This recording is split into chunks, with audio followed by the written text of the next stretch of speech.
Sejumlah pemuda menggelar aksi di beberapa ruang publik di Kota Bogor yang mereka sebut sebagai Bogor Bersih, Bogor Damai. Aksi tersebut dilakukan di sejumlah titik keramaian, seperti kawasan BTM, Pasar Anyar, hingga Terminal Bubulak, dan kemudian viral di media sosial. Dalam aksi itu, para pemuda disebut menyasar kelompok transpuan yang kerap berada atau mangkal di lokasi-lokasi tersebut. Rekaman kegiatan mereka menuai perhatian luas karena memunculkan beragam reaksi dari masyarakat. Peristiwa ini pun memicu perdebatan di ruang publik. Sebagian pihak menilai aksi tersebut merupakan bentuk kepedulian terhadap ketertiban lingkungan, sementara yang lain menganggap langkah itu berpotensi menimbulkan stigma terhadap kelompok tertentu. Istilah boti hunter sendiri belakangan diketahui semakin sering muncul di berbagai daerah. Fenomena ini berkembang di tengah meningkatnya sorotan terhadap aktivitas kelompok-kelompok tertentu di ruang publik perkotaan.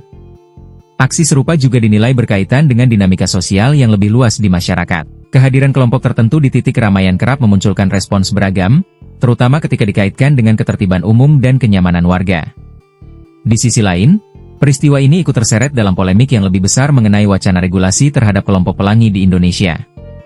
Sebelumnya, Majelis Ulama Indonesia atau MUI disebut mendesak pemerintah dan legislatif untuk menyusun aturan hukum yang lebih tegas.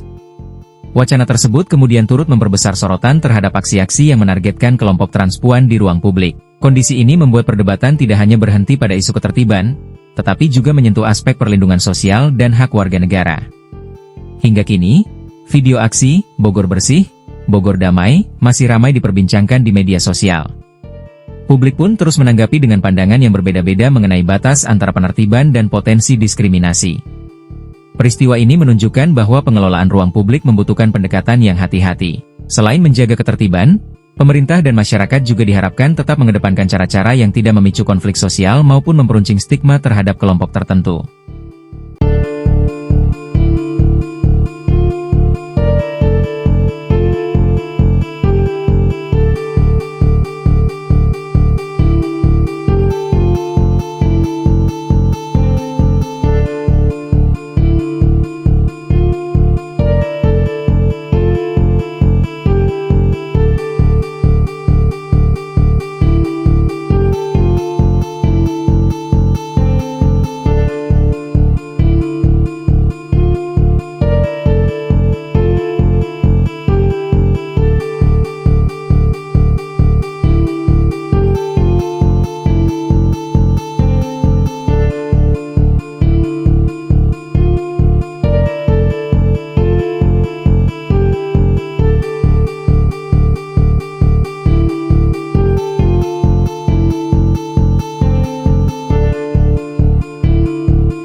Download Tribun X sekarang, menghadirkan lokal menjadi Indonesia.